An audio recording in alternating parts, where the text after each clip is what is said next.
Greetings, and thanks for watching Entertainment This Week, where I bring you all you need to know in the world of entertainment. I feel so happy to bring you the very last episode of the year 2013.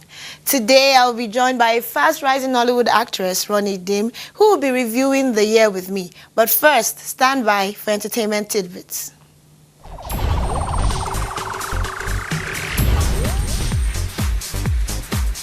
Some of Nigeria's favorite celebrities are wishing fans happy holidays via social media. A few of the stars, including Mercy Johnson, Juliet Ibrahim, and Obiemo Olonye, sent in their Christmas wishes.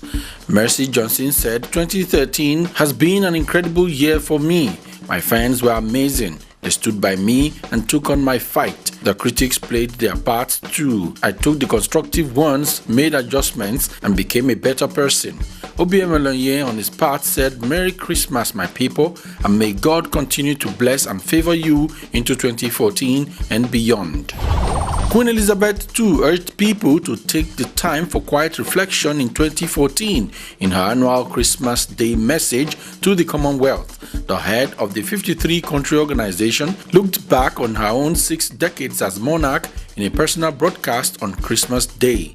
The Christmas speech is one of the rare occasions when Queen Elizabeth, whose role is mainly symbolic, is able to voice her own views without consulting government ministers. It was started by her grandfather, King George V, in 1932. It is now filmed in high definition and posted on YouTube.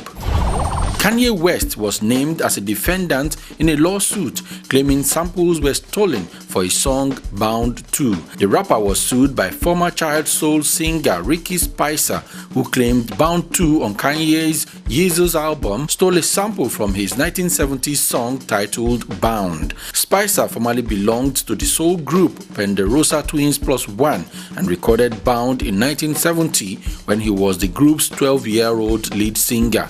His voice is sampled exactly as he recorded it and is heard several times. He said he was stunned when he heard himself on Kanye's song. The lawsuit also named Kanye's record label Rockefeller Records, Island Def Jam Music, Rhino Entertainment, and Universal Music Group as defendants. Spicer demanded that Kanye stop using the song and pay an unspecified amount in damages.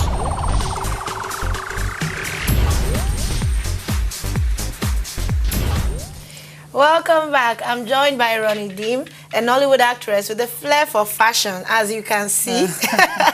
Welcome to the show. Thank you very much, Turayo. Yes. My pleasure. You're welcome to Merry Christmas. Merry Christmas. And we're going to be talking about like the style of our favorite celebrities, and you are in the best position to discuss this. So are you ready? I'm trying to get ready. I'm ready. Okay, now let's talk about your favorite designers, Nigerian designers, top designers for this year. Turayo, really, for me, every year, I don't know if you know Iconic Activities, Tiffany Amber, House of Nkwocha. They do it for me every year. What do you like about them, really? You know, there's this sense of ease. For me, it's always awesome when you find yourself in some kind of outfit and you feel the ease. It looks gorgeous, yes, elegant. But it looks like effortless. Very like effortless. if you tried so hard to get the look. Exactly, you understand. That works for me. And that's what you get from these 3. It works for me. Okay. All the time, always, yeah. And our very own Agbani Derego, who was Miss World, launched her fashion design this year. What do you think about it, and how well do you think it can fare in the market? Well, you know, in this country, first of all, we need to look at the fact that most times when you find out that you're a celeb and you begin something, if you hold it together well, people tend to want to come there. For instance, when, you know, someone sees you as a celeb, okay, and you look nice, they see you in a supermarket or something, somewhere. Yeah. The next thing is, as soon as you step out, they actually go to the people selling in the supermarket. They want to find out what you bought. How to get your look. Because exactly, they want to buy it, you understand. Now you look at Agbani Darego, every time you look at her, she's looking all nice. Yeah, gorgeous. Gorgeous, slim, gorgeous, nice. She's slim, but she's not skinny. Yeah, yeah. Now, I really like her body. do you understand? And then she has this sense of, I'm a young girl. She talks about her design as something that has to be youthful all year round, all the time. Yeah, that's, you know, for her, that's what it is. She wants you to get into her outfit and look all youthful. Okay. So I think it's gonna work because every day in this country, people wear jeans. Yeah. People wear jeans like almost every Friday these days. It's like the easiest thing Do you to understand? get into. You just get your jeans, throw it on, and put on a You can wear t-shirt it to or polo. work. You can wear it for a. You can even use it for a kind of official outing. You know, just wear a corporate shirt on top with your jeans, and it will work. Exactly. And you know, the beautiful thing about AD Design is that she's got them in three. You know, she's got the denim. She's got the skinny ones. She's got it in three designs. Okay. Yeah, three different styles actually. You know, so you whichever one you want to fit into, you can just fit into it. She's gonna do very well because I think Agbani, to a great extent, is really focused. Yeah. She's gonna go well if she holds it together. Yeah. You have to hold it together. And she's not really doing maybe fashion can also be just for art. She's not just doing just art, just for art kind of fashion where you can see it, admire it, but where would you really wear this? So this is practical art, so to I speak. think another thing that's going to make it go really places is the fact that she's thinking of going global, not just Africa, you know, Nigeria and Africa. But one thing that I see that's really going to make it go as far as she wants this to go is the fact that her pricing starts from 6,500 to 12,000. Wow. That's very reasonable. Yeah, yeah. Do you understand? For a designer. For a designer and for a name like Agbani Darego. Do you understand? Yeah. So it's going to go places. Because I don't think people really want to throw in a lot of money, especially with our beautiful economy right now. Do you understand? I get So that. if you're able to make it very affordable for them, thumbs up. Okay. So another African lady that is doing us proud, Chimamanda Adichie, the writer of the best-selling book Americana, Purple Hibiscus. So she has a particular style, if you've noticed, always African prints, you know. Yeah. What do you think about it? Thumbs up or thumbs down? First of all, I would like to say, before the thumbs up and you know the down part of it, I would like to say that there's this beauty about Africa. But then again, in Nigeria, there's this beauty about our fabrics. I tell people all the time that when I travel out of Nigeria, I don't do anything English. Everything I travel with, they have to be African. Proudly African. Do you understand? And then I've got this wooden bangles I wear. I mean, I think about 15 of them. Wow. And I have people stop me all the time. Where did you get that? Where did you get that? You know, they're really cheap, but they're really nice. It talks of Africa. Yeah. The fabrics talk of Africa. Everything. You know, you just. And we have such a rich culture, which many countries do not have. So for Chima, honestly, I would say I'm very proud of her, because it's really not easy. You know, it's really not easy. Every day of your life, you have the same kind of look all the time. Yeah. Do you understand? Because you and want minimal makeup too. Yeah, very minimal makeup. Well, the thing about minimal makeup is the fact that I tell people that there's more in less. You know, your beauty tends to radiate, come out. People can see very well. You don't get people confused, you know, with too many things around you. Do you understand? Going on around you. Do you understand? Yeah. That's what she's been able to do. You can tell that, okay, this girl, this lady, this chick is taking it easy. For me, like I told you from the beginning, ease does it for me. Yeah. Do you understand? Relaxed. Yeah, you know, so she's taking it easy. Even if she wants to wear the jeans, you see her with the Ankara top. Yeah. Do you understand? It looks nice on her. And these things are very cheap to make. Yeah. Funny enough. They are cheaper than, you know, going to buy, you know, the foreign designer shirts. Yeah, they're very cheap to make. So, I mean, just pick up a fabric. And the beautiful thing is 6 shirts of one fabric, maybe you get it for 2,000 something or 3,000 something. You can actually make a lot of things out of it, you know, if it's someone that's slim, you can get a lot of things made out of it. You understand? You can make a pair of pants, you can make a shirt, you can make a dress from 6 yards. Yeah, because the length runs really long. Do you understand? Yeah. So you find out that you're using one fabric to make a lot of things that you can actually mix and match. Mix and match and go everywhere you want to go. So a huge thumbs up. That's just Chimamanda. 100% thumbs up for Chimamanda, actually. Okay. Yeah. So now let's talk about, since you like her style, let's talk about other Nigerian celebrities who you feel like are your best dressed. When we talk about best dressed, okay, for me, I would always say all the time that it's all about how it sits on you. Do you get? Because you can have it very expensive and it doesn't sit well. You can have everything, the right purse, you can have like a purple dress like I've got on, and you got like a red handbag, a red shoe to go, and you just accessorize with red. Yet you come out, you're not looking real nice and sweet. Do you understand? First of all, what body are you wearing that outfit on? Is the outfit getting into the right body? Yeah, it's the body type. And does the outfit match your body type as opposed to squeezing your body into an outfit that is not meant for you? Do you understand? Yeah. You could look nice, you could have the right outfit and you're bulging out everywhere and you haven't got a Spanx on. You're going to look horrible inside that outfit. And meanwhile, maybe the person doesn't really have a bad body. No. Just exactly. not getting the right clothes. Exactly. So for me, I would say that Genevieve does it for me all the time. Yeah, Genevieve does it for me all the time. I don't know, I have a thing for people who are not really big. Yeah. You know, because effortlessly you can fit into anything. Do you understand? Effortlessly. But beyond effortless for Genevieve is the fact that she tries to keep it simple. Okay. She tries to keep it simple all the time. You see her, she comes out for a wedding, for an event, and she's just wearing a simple dress. Just a simple, nice, cute dress. It doesn't have a lot of things happening to it. Just simple cut. Simple cut, nice to her skin, with her shoe and her purse, whatever, or her handbag. And she's gone. Sometimes you see her, she just gets like a turban and wraps her hair, and she's all gone. You know, sometimes she's just wearing her pair of jeans and, you know, like a tank top inside and a pair of blazers, you know, and with her handbag, and she's all gone, and she's out for an event, and you're like, oh, Genevieve is looking really nice. And then there's another person who's passing, and you're like, oh my goodness, what's she wearing? 10%. You know, who let the dogs out? You understand?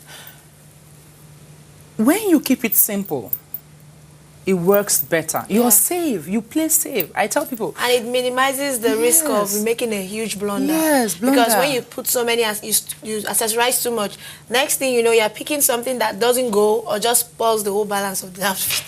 I get that. So, okay, before we start talking about you, can we just talk about a death of one of the most influential people in the arts, Professor Chinua Achebe.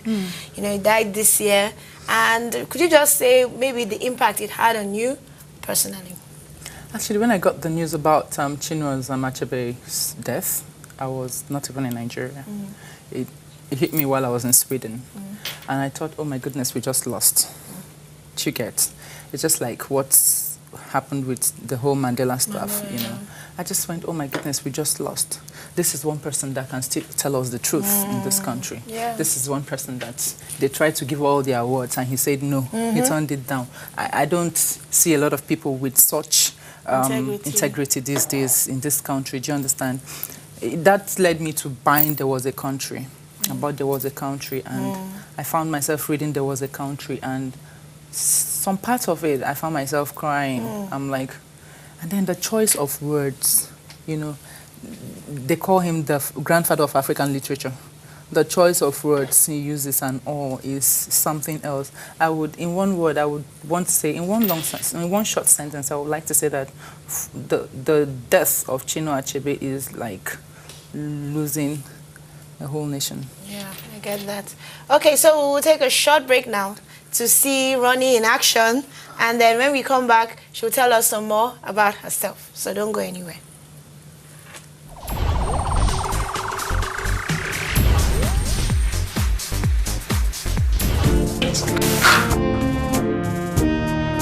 Siberia. Hello, sugar. How has the day been? Well, hectic. And yours? Idyllic. I've been resting, waiting for you, my baby, to come back home to me. Tell me about it. Listen, girl, why don't we meet tonight? The usual place, yeah? No, he'll be home early tonight. They'll be shop tomorrow. I got you an interview from the internet service providers I told you about. I am overqualified for all the jobs around. Overqualified. Siberia. Showing at these times on NTAE. Siberia, the land of illusion.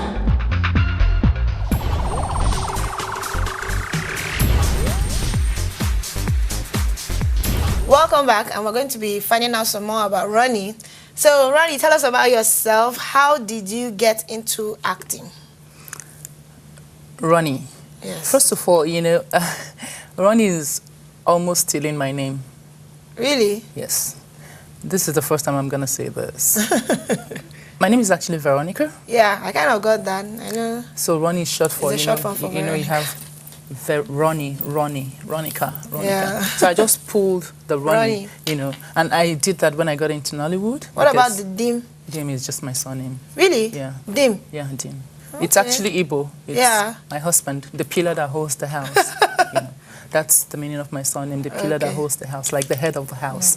Okay, yeah. So I'm actually Veronica Dim, but everybody calls me Ronnie Dim. So if you go asking for Veronica Dim, you're just on your own, because everything about me is just Ronnie. Ronnie Dim, Ronnie's Place, Ronnie Dim Foundation, Ronnie Dim, blah, blah, blah, So, well, talking about Nollywood and venturing into Nollywood, it was never planned.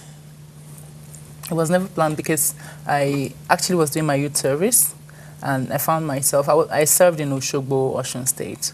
I found myself, one evening like that, I was in Lagos, somewhere in Surulere. I found myself going to the video club to get a movie. I just had a pair of knicker on and a pair of pink t-shirt I still remember. And because I was sleeping before that period, I had to tie my hair because my hair was scattered. So I just got a scarf and I tied my hair together to go to the video club and get a movie to watch. As I was stepping into the video club, a car stopped beside me. Okay, the car stopped and someone stopped me. I looked and it was King of Muzanga, Obi Madubogo. And he said, "Sorry, I need you in a movie." I said, "Sorry." Where was this? Abuja? No, in Lagos. Okay. In Lagos. And I was like, "Sorry, I don't shoot movies. I'm not an actor." He said, "I know, but it starts in one day." I'm like, "Listen, I just came to get a movie to watch. Sorry, I don't want to act. I'm doing my youth service." He said, "Listen, I have a script that I've had for the past how many years, looking for a particular character to play in that script, and I couldn't get it. I just saw you and you just fit in." I said, "No, I'm not doing it." He took my number, left, got his wife Ijoma to call me. She called me. And I don't know how she did it, but she's such a nice woman. And she got me all convinced. And before I knew what was going on, my parents were screaming because I was already in Enugu. I was already in Enugu shooting, Living in Tears with Peter Doche and Hank Sanuku and Iniedo. It was nice. I finished it and I really liked it. I thought that was going to be the last one, but I found myself...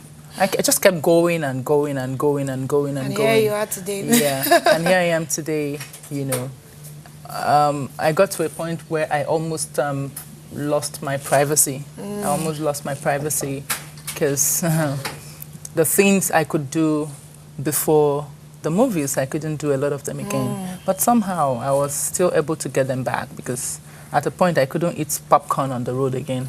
Yes. There was this period I was eating popcorn on the road, and the next day, the people said Ronnie Dim needed help ASAP, found eating gugu and ekpa on the road. Do you understand? Really? Yes. So you tend to get that a lot, But it's all good. It's all good. I mean... part of the job, I guess. Yeah, exactly. It's all good. You just develop a thick skin, very thick skin to it, and you keep going. Okay. Yeah, so that was it for me, Nollywood.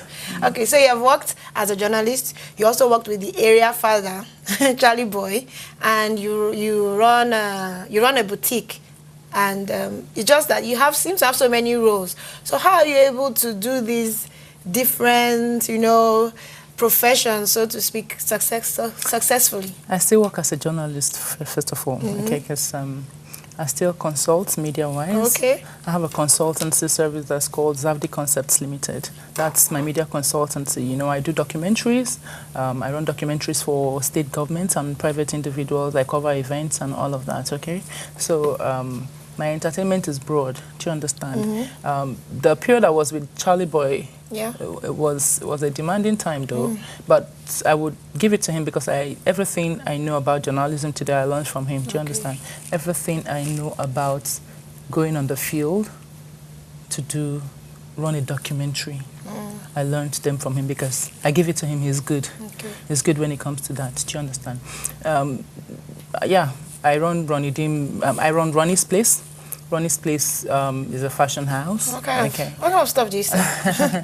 Casuals. Did you see my handbag? That's from Ronnie's Place. Okay. Did you see my shoe? Yeah. That's from Ronnie's Place. Did you see my Tory Burch slippers? The red one? Yeah. That's from Ronnie's Place. So we have all the designer handbags. Okay. The real things, not the copied things. The designer handbags, the shoes. Recently introduced wares because we had a lot of people saying to us, listen, we want to buy shoe, buy a pair of handbag, buy a pair of sunglasses. It has to be an original dress too. Yeah, of course. We want to also be able to find a pair of dress to buy alongside. Okay, so we said, okay, why not? You have a foundation. What's the name of your foundation? Actually, I have a foundation and I run an NGO too. Okay. I think it's Ronnie's foundation. We have Ronnie Dim Foundation for the Less Privileged, and we have Concerned Youth Initiative for Peace and Development. Okay, so what motivated you to start this, and what have your achievements been so far? First of all, talking about Ronnie Dim Foundation for the Less Privileged, I have this thing about people who are, I don't know. It's difficult for me to see someone who is suffering and just walk away. I tell people all the time that the group of humans that can dupe me are those who are suffering. Do you understand? I can't help it. If a woman comes and says, I've got this, I've got that, that's worrying me, I need help, I don't even bother to check if she's lying or if she's telling. I just have a push to help. I've had like series of accidents in my life, series of robbery attacks in my life, and each one I've had, I would say were very deadly.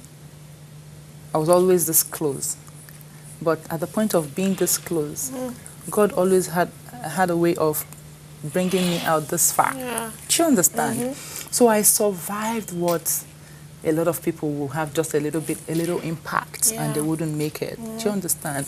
I have a plate in my neck right now. Yeah, as a result of some broken displaced C4, C5 and all of that from an accident I had. Now, looking at all of that, when I had this particular accident that left me with a plate in my neck, I had a lot of money in my account. A lot of money. Money that if I had died, nobody would have known the money was there. Do you understand? When I got well, I said, what do we need all this money for? If we'll just wake up one day and we don't go home again. And so I said, okay, fine. This is the point where I need to do something. This is the point where I need to finally sit down and understand what God has called me to do. Purpose. Do you understand? And so it came to me one day. Oh, you have a soft spot for people who suffer. Do something, And so it's, people say, how'd you get your support? I don't get no support from nowhere. I pull my money, I pull my funds. Money comes to me from everything I do, and I just pull my money and I do what I need to do. I don't ask anybody, please support. No, I don't. Let's play the game. Fun facts. Are you ready? Phobia. Height. Shoe size. 11. US 11. US 11 actually. Okay. Height. 6 on the dot. Yes, I'm 6 feet tall. Yeah. Okay. Allergies. Dust and enclosures. Claustrophobic. Yeah. Okay. Favorite colors. I die for cream, pink, purple, black, any day. Role model. Role model. My mom, she's awesome. She's awesome. My mom is awesome. She's awesome. Who I am today is my mom. Okay. Hobby. I love to travel. Like, I travel. Okay. Anybody who knows me know I love to travel. I'm surprised I'm here for Christmas. Crush. You know what? I once had a crush on Gojo. I once had a crush on Ludovandros. You know, even when people had a lot of funny things to say about him, that didn't bother me at all. The guy just too cute now. see his face. You know, so I had a crush on him. Oh, when he died, it was crazy for me. I can imagine you have wept for days. I was in South Africa, so I wasn't even around. You know, I play his music all the time. I can't help it. Okay, Temptation. Oh, Temptation. Shawarma. Shawarma. And Hot Lab ice cream. I'm telling you. Okay, now last question. I normally end with what are you working on right now? And where you see your career going in the next 10 years?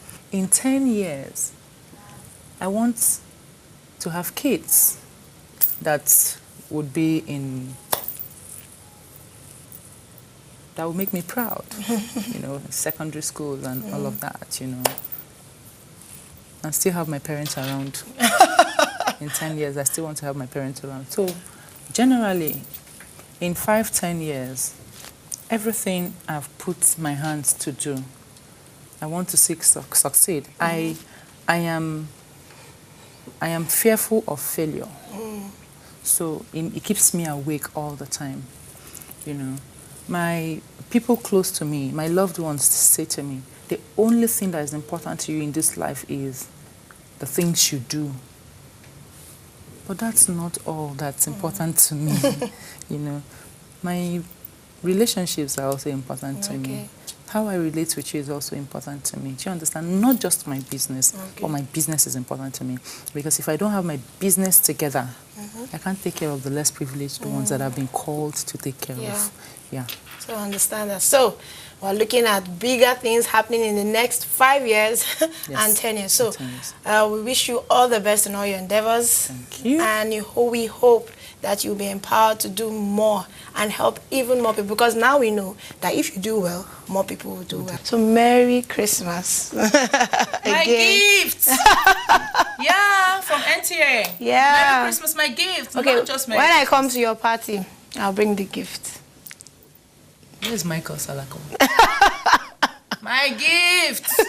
Merry Christmas, darling. Merry Christmas. Thank you very much for having me. And thank you so much for coming. So make it a date again with me next time for all you need to know about your favorite celebrities. Merry Christmas. Merry Christmas, everyone.